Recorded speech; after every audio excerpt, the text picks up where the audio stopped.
Questo è un appuntamento molto importante, non è un caso che nonostante i tanti impegni abbia voluto essere presente a questa edizione di Job Orienta. Ho fatto un riferimento non solo al 4+2 ma anche alla riforma del Made in Italy.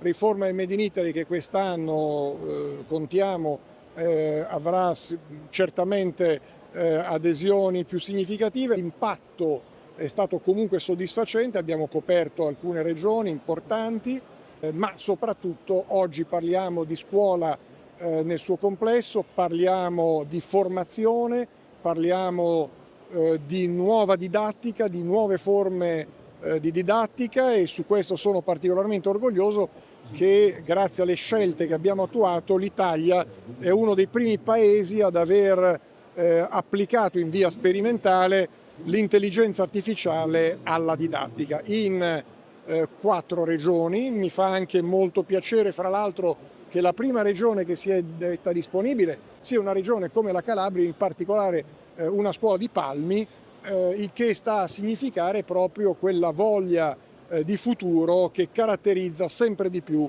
la scuola del Sud.